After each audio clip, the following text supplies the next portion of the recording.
H1B visa కోసం కంపెనీలు $1,00,000 అంటే $100,000 చెల్లించాల్సి ఉంటుంది. 72% H1B వీసాలు భారతీయులకే ఇస్తున్నారు. అసలు నిజానికి వాళ్ళ కంపెనీలు చెప్పాలి, మేము ఇండియన్ టాలెంట్ మీద చాలా ఎక్కువగా ఆధారపడ్డాం, నీవు ఇది ఏం చేశావు, దీనివల్ల మా ఖర్చులు పెరిగిపోతాయి. మనం ఒక విషయం మర్చిపోయాం, అందరినీ పరాయిలా చూస్తున్న వాడు భారతాన్ని కూడా పరాయిగానే చూస్తాడు. ఎవడైతే ఎవరికి చెందడు తన స్వార్థాలకే జీవిస్తాడో అతను హిందుస్థానికి ఎలా చెందగలడు? అసలు ప్రశ్న ఏంటంటే, మన కాళ్ళు అంత బలంగా ఎందుకు లేవు మనం మన మార్గంలో నడవడానికి? మన దేశంలో పరిస్థితులు అలా మార్చేని టాలెంట్కి తప్పించుకోవాల్సిందేనని అనిపించాలి. అలాగైతే వాళ్లను దేశద్రోహులంటూ డ్రైన్ జరుగుతోందంటూ చెప్పొద్దు. ముందు చెప్పు, వాళ్ళు ఎందుకు తప్పుకోవాల్సి వచ్చిందో. ఇక్కడ ఎవడు ఏం చేయగలడో చెప్పు. ఒక టాలెంటెడ్ యువకుడు ఉన్నాడు, అతను ఏం చేయాలి చెప్పు చూద్దాం. ఇక్కడ ఉన్నవాళ్లంతా ప్రజలే, కానీ వాళ్ళ చేతుల్లో అసలు శక్తి లేదు. అతనిలో ఎంతో జోష్ ఉండొచ్చు, నేను భారత్ను మార్చాలి అనుకుంటున్నాడేమో, కానీ ఎలా మార్చాలో చెప్పు చూద్దాం. భారత యువత టాలెంటెడ్ అయినా బలహీనంగా ఉంది, అందుకే వాళ్ళు మన చేతులు వంచుతున్నారు. వాళ్లకు తెలుసు మన యువత బలహీనంగా ఉందని. ఇంకేం చేస్తాడు, అమెరికాకే రావాల్సి వస్తుంది. నేను అడుగుతున్నాను, స్వాతంత్ర్యం వచ్చిన ఎన్నో సంవత్సరాల తర్వాత కూడా మన పరిస్థితి ఇంత దారుణంగా ఎందుకుంది? ఎందుకు మనం అక్కడికి వెళ్లాలని ఆశపడుతున్నాం? చివరికి చూస్తే మన సామర్థ్యానికి ఎలాంటి ప్రత్యామ్నాయం ఉండదు.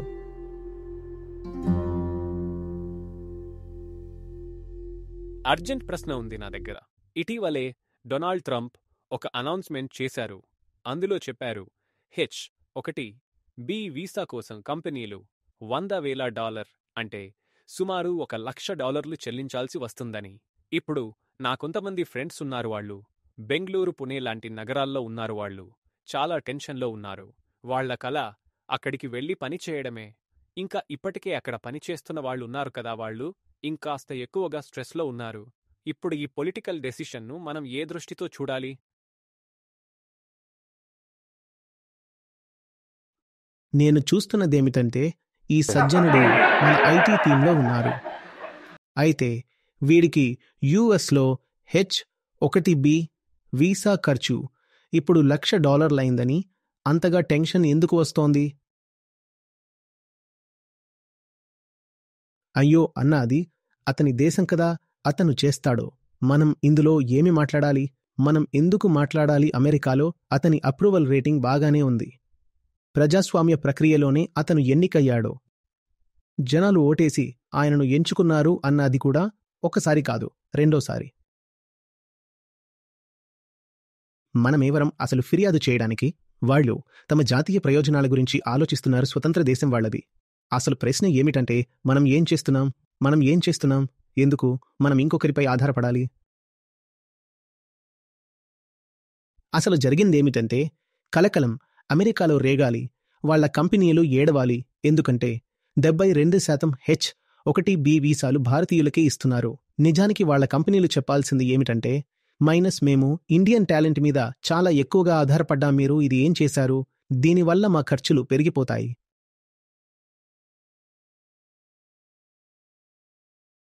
వేరుగా ఉండాలి అనిపించింది, కానీ అలా లేదు. నిజంగా చెప్పాలంటేని స్నేహితుల్లోనూ నీలోనూ గందరగోళం తలెత్తినట్టే ఉంటుంది.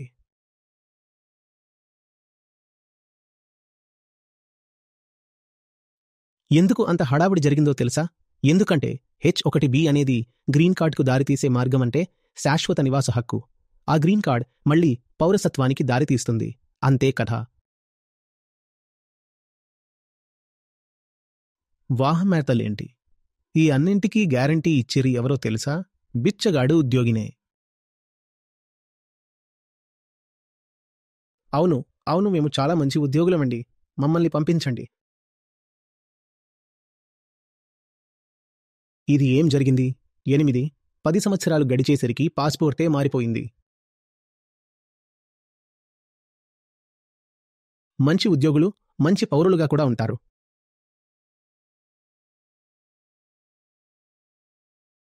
అయ్యా, అతనికి చూడనివ్వండి. మన దేశం స్వతంత్ర దేశం కదా, మరి మనకు నచ్చుతుందా? ఎవరో వచ్చి మన పాలసీల్లో, అర్థమైందా, జోక్యం చేస్తే ఇది చెయ్యండి అది చెయ్యండి అని. ఇప్పుడు ట్రంప్ ప్రయత్నం చేస్తున్నాడు జోక్యం చేసేందుకు. మీ మార్కెట్ మొత్తం కావాలి, మా కార్ల కోసమా, వ్యవసాయ ఉత్పత్తుల కోసం, కాబట్టి మీరు మీ టారిఫ్లు తగ్గించండి అంటున్నాడు. మరి మనకి బాగుంటుందా? మనం చెబుతున్నాం, వద్దు, మీరు చవకగా వస్తువులు తీసుకొచ్చి ఇక్కడ అమ్మితేమి వ్యవసాయ ఉత్పత్తులతో పోటీ పెడితే మన రైతుల పరిస్థితి ఏంటి? మాకు నచ్చదు. మీరు మీ కార్లు తీసుకొచ్చి ఇక్కడ అమ్మేస్తే మన దేశీయ కారు తయారీదారుల వ్యాపారం పూర్తిగా నశించిపోతుంది. అది మేము కోరుకోవడం లేదు. మనం మళ్లీ మళ్లీ అదే చెబుతున్నాం. ఇది మన దేశం, మన ఇష్టం వచ్చినట్టు జీవించగలమంటున్నాం. అది కూడా సరైనదే. కానీ వాళ్లు కూడా తమ దృష్టిలో సరైనదే చేస్తున్నారు కదా, చేయనివ్వండి. వాళ్లు ఏమంటున్నారు అంటే, నేను భారత్కు వచ్చి ఏం చేస్తాను అనడం కాదు, మీరు అమెరికాకు వస్తే ఈ నియమాలు ఉంటాయి అంటున్నారు. నేను అడుగుతున్నది ఏమిటంటే, స్వాతంత్ర్యం వచ్చి ఇన్ని సంవత్సరాలైనా ఎందుకు ఇంకా పరిస్థితి అలా ఉంది? ఎందుకు మనం అక్కడికి వెళ్లాలని ఆశపడాల్సి వస్తోంది? ఇవాళ కూడా పరిస్థితి అలా ఉందంటే ప్రతి చదువుకున్నవాడు మైనస్ నీవులాంటి వాళ్లు మైనస్ అమెరికాకే పోవాలని కలలు కంటున్నారు. ఇది ఎందుకు జరుగుతోంది చెప్పు? ఎందుకంటే మన బెంగళూరులో, హైదరాబాద్లో గందరగోళం మొదలైంది.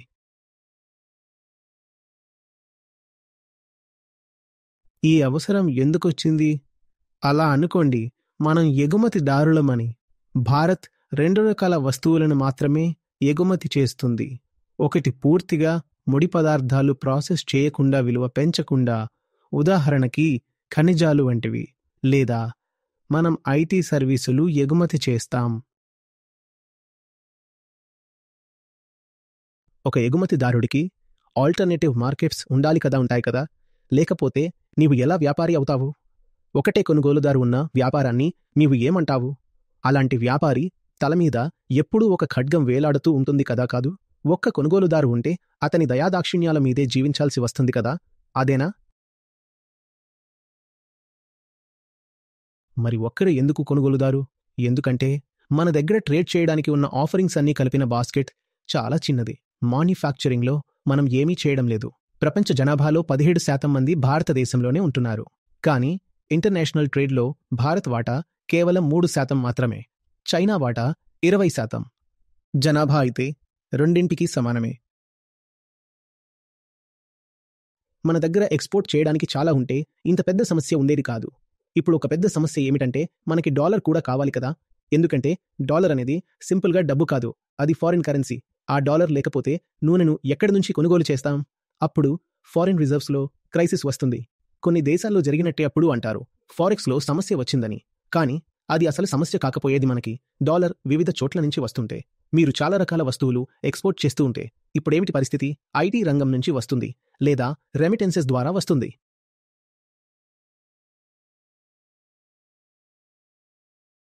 అతను ఏం చేస్తున్నాడో చేయనివ్వండి. మనం ఇక్కడ నిలబడి నేరుగా చెప్పొచ్చు, మైనస్ పిచ్చోడు అనుకుంటున్నాడు. మనం ఏమంటాం? అతని దేశంలో సగం మంది కూడా అదే అంటున్నారు, మైనస్ పిచ్చోడే.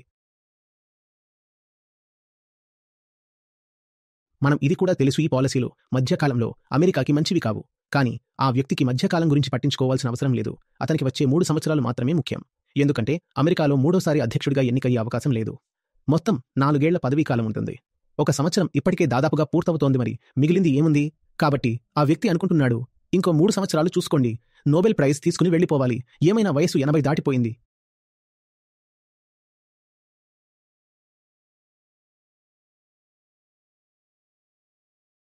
మనము పూర్తిగా హక్కుతో చెప్పొచ్చు, చాలా తప్పు జరుగుతోంది, చాలా తప్పు జరుగుతోంది. ట్రంప్ చాలా తప్పు చేశాడు. కానీ ఏం చేసినా అమెరికా ప్రజలే అతనికి అధికారం ఇచ్చారు, అతన్ని ఆథరైజ్ చేశారు. కాబట్టి అతను చేయగలడు.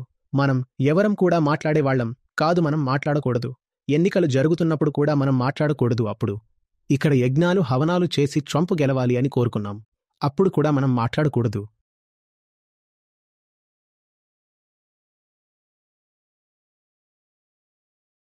అప్పుడు ట్రంప్ మనకి అందుకే నచ్చాడు. ఎందుకంటే అతను అన్నాడు, దేశంలో ఉన్న విదేశీ వాళ్లని బయటకు పంపించాలి అని. మనకు ఇక్కడ అదే చేయాలనిపిస్తుంది. అందుకే బాగుంది అనిపించింది. చూడు, రైట్ వింగ్ రెజోనెన్స్ జరుగుతోంది అని. కానీ మనం మర్చిపోయాం, ఎవరినైనా పరాయివాడిగా చూస్తున్న వాడు భారత్ని కూడా పరాయిదిగానే చూస్తాడు. ఎవరి పక్షాన లేని, కేవలం తన స్వార్థాల కోసం ఉన్నవాడు అతడు హిందుస్థాన్ది ఎలా అవుతాడు? చూడు, అతడు హిందుస్థాన్ మీద బాంబు వేసేశాడు. ఇప్పుడు ట్రంప్ పేరుతో యజ్ఞం పెట్టుకోండి. ట్రంపేశ్వరాయ నమః.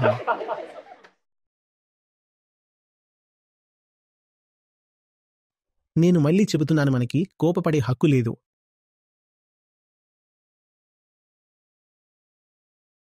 ప్రతి స్వర్ణం దేశానిదే.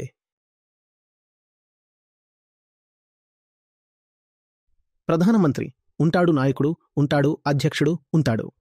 వాళ్లను ఎన్నుకునే ఉద్దేశమే ఏంటంటే దేశహితంలో పని చేయమని. ఇప్పుడు అతను తన దేశం కోసం పనిచేస్తున్నాడు, అతనికి అనిపిస్తున్న దాని ప్రకారం. అయితే నిజానికి అది కూడా అతని దేశహితంలో కాదు. థియరీ ఆఫ్ కంపెటిటివ్ అడ్వాంటేజ్ చదివే ఉంటావు. ఉదాహరణకి 2 వస్తువులు తయారవుతాయి, ఏ మరియు బి. నేను మరియు నీవు 2 దేశాలమని ఊహించుకో. నేను భారత్, నీవు అమెరికా అనుకో. ఇప్పుడు ఏ అనే వస్తువు నేను తక్కువ ఖర్చుతో తయారు చేయగలను, బి నీవు తక్కువ ఖర్చుతో తయారు చేయగలవు. ఈ సిద్ధాంతం ఏమంటుంది అంటే నేను కేవలం ఏ తయారు చేయాలి, నీవు కేవలం బే తయారు చేయాలి. అప్పుడు మనిద్దరం ఒకరికి ఒకరు వాటిని ఎక్స్పోర్ట్ చేసుకుంటే ఇద్దరికీ లాభమే.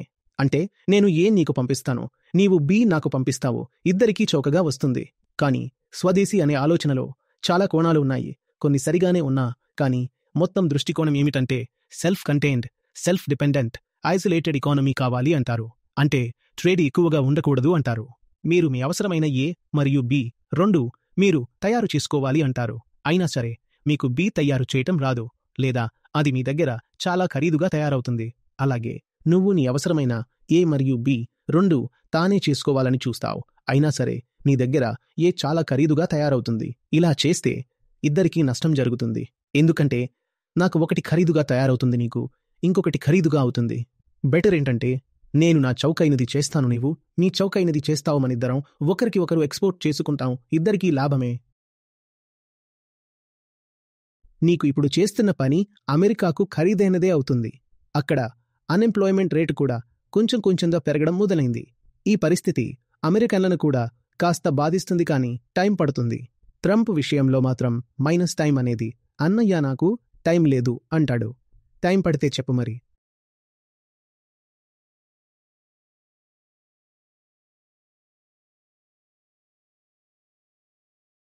అర్థమవుతుందా? మీళ్ళు బలంగా తయారవ్వాలి. ఇతరుల మీద ఫిర్యాదు చేయడం వల్ల ఏమి లాభం? వాళ్లే వాళ్ల దారిలోనే నడుస్తారు. మనం మాత్రం కోరుకోవచ్చు, ప్రార్థించొచ్చు కూడా, అందరికీ మంచి బుద్ధి కలగాలని. కాని ఎవరు మంచి బుద్ధిని స్వీకరిస్తారు, ఎవరు స్వీకరించరు అన్నది మన చేతుల్లో ఉండదు కదా. ప్రతి ఒక్కరికి తమదైన బుద్ధి ఉంటుంది, తమదైన ఆలోచనలు ఉంటాయి. వాళ్ల దారిలోనే నడుస్తారు. అసలు ప్రశ్న ఏంటంటే మన కాళ్ళు అంత బలంగా ఎందుకు లేవు అంటే మనం మన దారిలో నడవడానికి. ఇప్పుడే 26 తారీఖు రోజున మన MiG-21 రిటైర్ అయింది. 42 స్క్వాడ్రన్లు అనుమతించబడ్డాయి, కానీ మన దగ్గర 29 మాత్రమే ఉన్నాయి. చెప్పు, ఎందుకు మనం ఇంత కష్టాల్లో ఉన్నాం? ఇంకా దీని ప్రొడక్షన్ కూడా జరగబోతుంది. దీని రీప్లేస్మెంట్ అయిన తేజస్ MK-1A తయారవ్వడానికి మొత్తం 20 నుండి 25 సంవత్సరాలు పడబోతున్నాయి.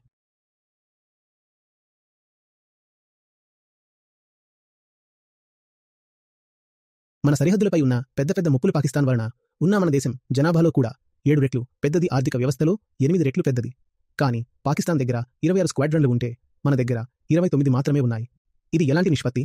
అక్కడ 7 రెట్ల నిష్పత్తి ఉందా, లేక 1:2? ఇది ఎందుకు జరుగుతుందో తెలుసా? ఎందుకంటే ఇంజిన్ మనకు అమెరికా నుంచి వస్తుంది. మనం అంటున్నాం మనం స్వదేశీ విమానం తయారు చేశామంట, కానీ దాని ఇంజిన్ మాత్రం మనది కాదు. ఇప్పుడు అమెరికా ఏదైనా ఆంక్షలు వేస్తే మన చేతిని వంచేందుకు ఏమైనా చేయడానికి సిద్ధంగా ఉంది. వాళ్ళు ఇలా కూడా చెయ్యొచ్చు. ఇది కూడా మేము ఆపేస్తాం. మొదట వారు వస్తువుల మీద టారిఫ్లు పెట్టారు, ఇప్పుడు సేవల మీదకి వచ్చారు. రేపు డిఫెన్స్ మీద ఎందుకు రావద్దు? వాళ్లకు మన చేతిని వంచాలనే ఉద్దేశం ఉంది కాబట్టి GE ఇంజిన్లను హాల్కి సరఫరా చేయమని చెప్పడంలో ఏమీ ఆశ్చర్యం? అది ఎందుకు చేయలేరు? తర్వాత మనం ఫిర్యాదు చేస్తూ ఉంటాం, అయ్యో మా మెజ్జి పోయింది, మా తేజస్ తయారవ్వలేదు అని. అలాంటి ఫిర్యాదుల వల్ల ఏమైనా ప్రయోజనం ఉందా? వాటితో ఏం సాధ్యం?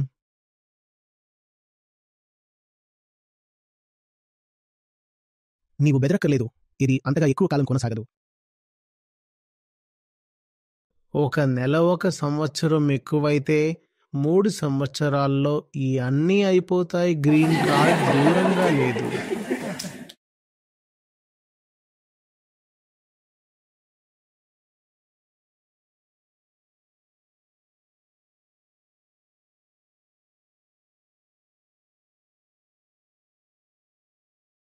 మన దేశంలో పరిస్థితులు అలా ఉన్నాయి. నీ టాలెంట్కి దేశం వదిలి వెళ్లాల్సిన పరిస్థితి వచ్చేస్తే తర్వాత వాళ్ల నీట్ రేటర్స్ అంటావు, బ్రెయిన్ డ్రెయిన్ జరుగుతోందంటావు. కానీ వాళ్ళు ఎందుకు వెళ్ళిపోవాల్సి వచ్చిందో చెప్పు మొదట. నేను నీతోనే ఉన్నానని టెన్షన్ పడకు. అసలు వాళ్ళు ఎందుకు వెళ్ళిపోతున్నారో చెప్పు. వాళ్ళు అక్కడ కూర్చొని ప్రపంచం మొత్తాన్ని ఎంజాయ్ చేస్తూ ఉండటానికి కారణమేంటి? H-1B వీసాలు ఇచ్చే వాటిలో 72% మనవాళ్లకే వస్తున్నాయి. ఎందుకు? మనవాళ్లే ఎక్కువగా ఎందుకు వెళ్తున్నారు? చైనా అయితే తన ప్రజల్ని అక్కడ ఉండకుండా చూసుకుంది. తెలుసా? వాళ్ళు తిరిగి చైనాకి వస్తున్నారు ఇప్పుడు. గత 10 నుండి 20 సంవత్సరాల్లో అమెరికాలో పనిచేసి తిరిగి వచ్చిన చైనీస్ వారు చైనా అభివృద్ధికి చాలా పెద్ద కాంట్రిబ్యూషన్ ఇచ్చారు. ఇప్పుడు చైనా ఎన్నో రంగాల్లో కటింగ్ ఎడ్జ్కి ఎలా చేరింది అంటే అదే విదేశాల్లో పనిచేసి వచ్చిన వారి అనుభవంతోనే. AI అయినా కావచ్చు, డిఫెన్స్ అయినా కావచ్చు, లేదా ఇన్ఫ్రాస్ట్రక్చర్ అయినా కావచ్చు, ప్రతిదానికి ఆ అనుభవజ్ఞులే బలం.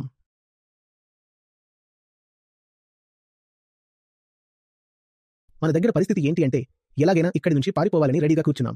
ఏదైనా అవకాశం దొరికితే వెంటనే పారిపోవాలనుకుంటున్నాం. మరి మనం నిజంగా దేశాన్ని ప్రేమించమని అంగీకరించాలా?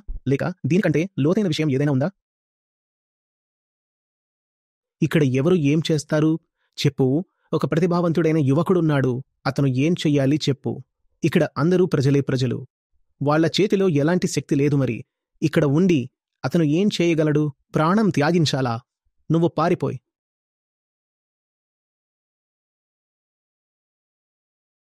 అతను చాలా టాలెంటెడ్ అయి ఉండొచ్చు, కానీ ఆ టాలెంట్కి విలువ ఏంటి చెప్పు చూద్దాం. అతనిలో ఎంతో జోష్ ఉండొచ్చు, ఇండియాను మార్చాలని ఆశపడవచ్చు, కానీ ఎలా మార్చాలి చెప్పు చూద్దాం. ఏమి చేయాలి? ఎన్నికల్లో పోటీ చేయాలా? మన దగ్గర ఎన్నికల్లో పోటీ చేయడం అంటే పెద్ద ఎంట్రీ బారియర్ ఉంది. ఒక సీటుకైనా పోటీ చేయడానికి అవసరమైన కోట్ల రూపాయలు ఎక్కడి నుంచి తేవాలి? ఓ రాజకీయ పార్టీని స్థాపించడం అంటే 100 కోట్ల వ్యవహారం. కనీసం ఒక సీటుకైనా పోటీ చేయడానికి డబ్బు ఎక్కడి నుంచి తెస్తాడు ఆ వ్యక్తి? పైగా నామినేషన్ వేస్తే సరిపోదు, వెనక్కి వెళ్లి అతని ఇంటికి రాళ్లు విసిరేయాలి, అగ్ని పెట్టేయాలి.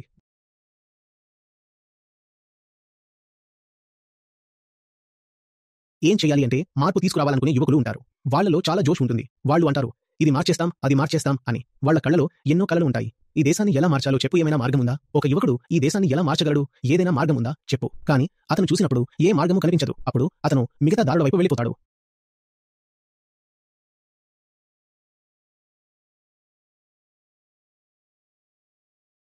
అవును, ఖచ్చితంగా. Cutting edge, hi tech professional education పొందండి. కానీ దాన్ని ఎక్కడ ఉపయోగించాలి? ఎక్కడ పెట్టాలి? ఇక్కడైతే ఇండస్ట్రీసే లేవుగా. ఇక్కడ అతని జ్ఞానం, నాలెడ్జి ఉపయోగపడేలా ఉండాలి. నీవు IIT నుంచి బయటపడ్డావు. మెకానికల్, కెమికల్ లాంటి ఏదో చదివావు. నీవు నేర్చుకున్నది ఇండియాలో ఉపయోగించుకోవడం కష్టం. ఇక్కడ అంతగా అవసరం లేదా ఖాళీలు లేవు. అందుకే అతను బయటకు వెళ్తాడు. అప్పుడు నువ్వంటావు, కాదు కాదు, అతను తనదైన దాన్ని మొదలుపెట్టాలి అంటావు. కానీ ఇండియాలో బిజినెస్ మొదలుపెట్టడానికి ఈజ్ ఆఫ్ డూయింగ్ బిజినెస్ ఎంత ఉందో తెలుసా? ఈజ్ ఆఫ్ డూయింగ్ బిజినెస్ ఇండెక్స్లో ఇండియా ఎక్కడ ఉందో తెలుసు కదా. మనము ఏదైనా ప్రారంభించాలనిపిస్తుంది, కానీ ఇక్కడ ఏదైనా ప్రారంభించడం కూడా చాలా ప్రమాదకరం.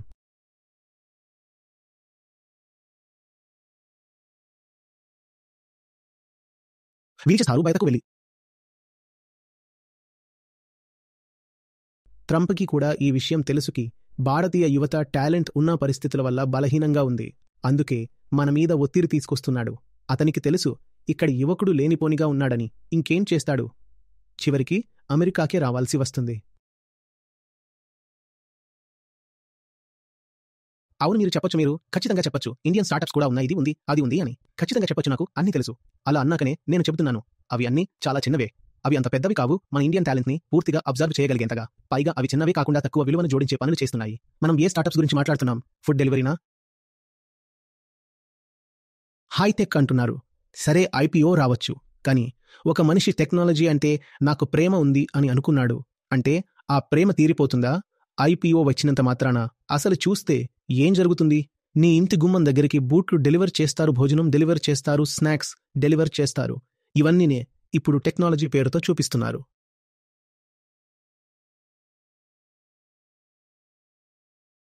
ఒకవేళ ఎవరికైనా AIలో పనిచేయాలనుకుంటే వాళ్ళు కంప్యూటర్ ఇంజనీర్లైతే ఏం చేయాలి? అమ్మ, అక్కడ పెన్ AI కూర్చుంది. ఇక్కడ చైనాలో డీప్ సీక్ కూర్చుంది. మనం హిందూస్థాన్లో ఏం చేయాలి చెప్పు? AIలో పని చేయాలంటే హిందూస్థాన్లో ఉండి ఏం లాభం?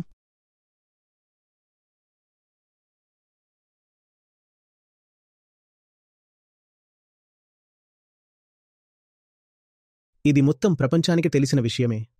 ఇప్పుడు మొత్తం ప్రపంచం ఇంకో పని చేస్తోంది. ఇండియన్ టాలెంట్ని ఆకర్షించడానికి ప్రయత్నిస్తోంది. ఇప్పుడు ఒక కొత్త యుగం రాబోతుంది. అందులో ప్రపంచానికి స్పష్టంగా అర్థమవుతుంది. అసలైన ప్రతిభావంతులు అంటే టాప్ 0.1% టాలెంట్ ఉన్నవాళ్లకి భారత్లో సరైన అవకాశాలు లేవు. వాళ్లను ఆకర్షించేందుకు వివిధ రకాల స్కీమ్స్ తీసుకువస్తున్నారు. ఇంకా చాలా స్కీమ్స్ రాబోతున్నాయి. గోల్డెన్ వీసాలు ఆఫర్ చేస్తారు. దేశాల మధ్య పోటీ మొదలవుతుంది. ఎవరు ఇక్కడి టాప్ టాలెంట్ని తమ దేశాలకు తీసుకెళ్తారో అని అంటున్నారు.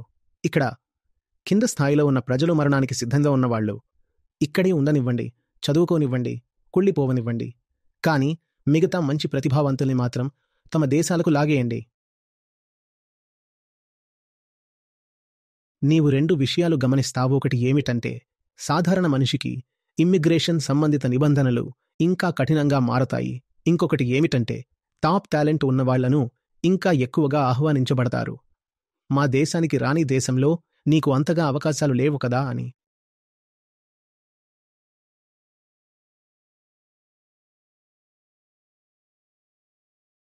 ఇది చూసినప్పుడు మొత్తం మీద కనిపిస్తున్న దృశ్యం ఏంటంటే ఇండియా ప్రపంచానికి ఒక వెనుకవాటికలా మారిపోతుంది.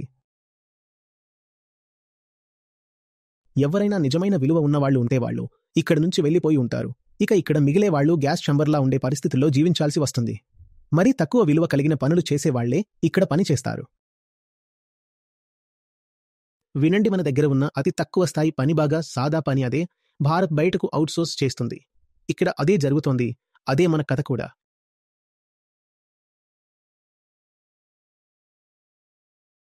అర్థం చేసుకోయి. H1B లాంటి సమస్యలు ఎక్కువ రోజులు ఉండవు. అలాగే టెస్లా గానీ యాపిల్ గానీ ఇండియాలో మ్యానుఫ్యాక్చర్ చేయలేరని కూడా కాదు. ట్రంప్ వాళ్లను ఆపలేరు. కారణం చాలా సింపుల్. యుఎస్లో మ్యానుఫ్యాక్చరింగ్ చాలా ఖర్చుతో ఉంటుంది. ఎందుకంటే అక్కడి ప్రజలకు మంచి జీతాలు ఇవ్వాలి. అందుకే అక్కడ తయారయ్యే ప్రోడక్ట్స్ కూడా ఖరీదైనవిగా ఉంటాయి. ఏదైనా చీప్ అని ఉండాలంటే అన్న ఇక్కడికే వస్తుంది, టెన్షన్ పడక్కర్లేదు.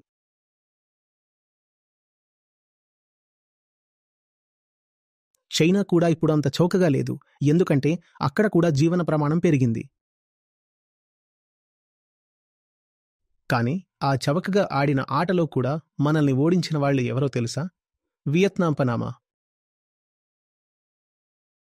మొత్తం ఖర్చుతో కూడిన ఆటను మనం ఆడలేకపోయాం. కానీ తక్కువ ఖర్చుతో కూడిన ఆటలో కూడా వియత్నాం వాళ్ళు విజయం సాధించారు.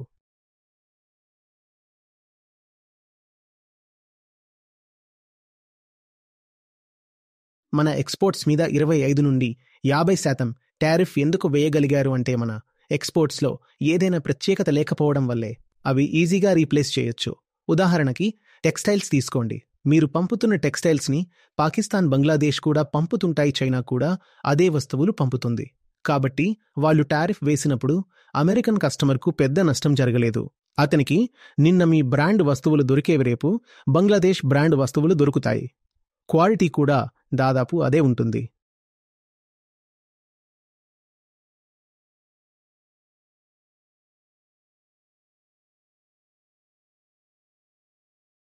మొత్తానికి చెప్పాలంటే మన సామర్థ్యానికి ఎలాంటి ప్రత్యామ్నాయం ఉండదు. కానీ సంస్కృతి అంతా ఇతరులపై ఆధారపడేలా మారిపోయినప్పుడు మన బలంతో జీవించాలన్న భావనే రాదు. వ్యక్తిగత జీవితాన్ని మన శక్తితో గడపలేకపోతే జాతీయ జీవితం కూడా స్వతంత్రంగా ఉండదు. అది కూడా ఇతరులపై ఆధారపడిపోయిపోతుంది. ఇక్కడ ఉన్న వ్యక్తి తనకు తానే సిగ్గుపడడు. ఇంకొవరి విషయంలో అలాంటిది చేయడం గురించి మాట్లాడటం అవసరమే లేదు. ధర్మంలోనే మనం ఇది అంగీకరించేశామంటే ఏంటి? అంతటి శక్తివంతమైన శక్తి మనలో లేదు. మనము అన్ని విధాలుగా ఇక్కడ అక్కడ ఉన్న పెద్దల దయాపరంగా బతకాల్సి వస్తుంది. అదే విషయం మన ధార్మిక జీవితంలో కనిపిస్తుంది, మన వ్యక్తిగత జీవితంలో కనిపిస్తుంది, తర్వాత సమాజ జీవితంలోనూ, చివరికి జాతీయ స్థాయిలోనూ కనిపిస్తుంది. ఆగకూడదు, ఒత్తిడికి లోనవ్వకూడదు, ఇతరులపై ఆధారపడకూడదు. మనకి ఇది చాలా లోతైన అలవాటుగా మారిపోయింది. పైగా మనం రిస్క్ తీసుకోవడంలో చాలా వెనుకబడిన వాళ్ళం. ముందుకు వెళ్లాలంటే కొన్ని ప్రమాదాలను ఎదుర్కోవాల్సి ఉంటుంది. ప్రమాదాలు. ఆడు, రోడ్డు మధ్యలో నడవు. అన్ని తల్లిదండ్రులు తమ పిల్లలతో ఇదే చెబుతారు, బాబు నీకు మంచి జాబ్ రావాలి.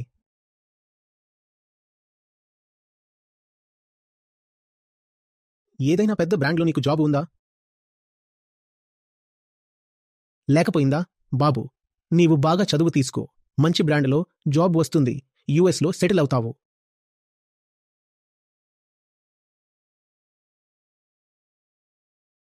ఇక్కడ ఏం కొత్తదనం ఉంటుంది, ఏం సృజనాత్మకత ఉంటుంది తెలుసా? ఇవన్నీ ఆలోచించాల్సిన విషయాలు. ఏదైనా కావచ్చు కదా, అవకాశాలు అందులేనివి. ఓ ముద్దు బిడ్డలా ఇక్కడి నుంచి తలదించుకుని తప్పించుకోవడమేనా? ఏమైనా ప్రమాదం తీసుకుంటే?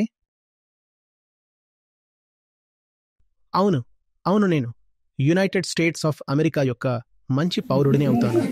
ఇంకేముంది? ఇదే కదా తల్లిదండ్రుల అంతిమ కల. ఇంకేముంది? ఇక్కడ ఎవరు సిద్ధంగా ఉన్నారు చెప్పండినా? ఇంట్లో ఒక విప్లవకారి పుట్టాలి అని, ఏదైనా భిన్నంగా చేసి చూపించేవాడు కావాలి అని. అందరికీ అదే మాట. కాదు బాబు, నీవు సేఫ్గా ఆడుకోముందు మీ భవిష్యత్తు సురక్షితంగా చూసుకో. వెంటనే జ్యోతిష్యం చూసి గోత్రం కలిపి చూడు. ఆమె చాలా నాజూకుగా ఉంటుంది.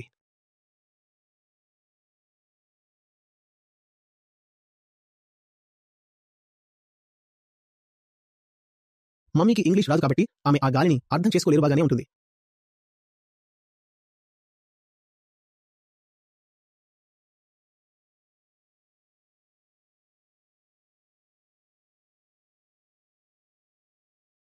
నాకు ఆశ్చర్యంగా ఉంది, లోకం మన మీద బలవంతంగా ఎందుకు ప్రవర్తిస్తుందో. చిన్న చిన్న దేశాలు మనకి ఎందుకు కన్నెత్తి చూపిస్తున్నాయో ఆశ్చర్యంగా ఉంది నాకు. ఎందుకంటే మన వ్యక్తిగత జీవితంలోనే గందరగోళం ఉంది. దేశం అనేది ఒక సాంకేతిక భావన మాత్రమే కదా. నిజమైన వాస్తవమైతే వ్యక్తే. వ్యక్తి లోపాలుగా ఉన్నప్పుడు దేశం ఎలా సరిగా ఉంటుంది? మన వ్యక్తిత్వాన్ని చెరగొట్టింది. మన పాత పాత నమ్మకాలు అవే మన సంస్కృతిని కూడా వికృతంగా మార్చేశాయి.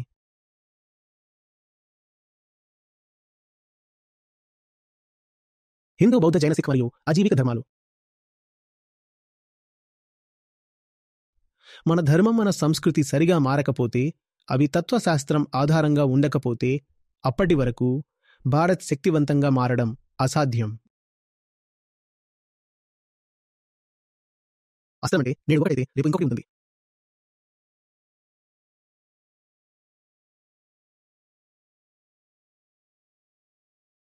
ఇప్పుడు ట్రంప్ వచ్చినప్పటి నుంచి మనం చైనాతో స్నేహంగా ఉంటున్నాం. చైనా మళ్ళీ కొన్ని రోజుల్లో దాడి చేస్తుంది. ఇంకా మనం చైనాతో స్నేహం పెట్టుకోవాల్సిన పరిస్థితి వచ్చింది. ఇప్పుడే మనకు తెలిసింది, ఆ ఆపరేషన్ సింధూర్ అనేది మొత్తం పాకిస్తాన్ పని కాదు, అసలు ఎక్కువగా చైనా పన్నాగమే.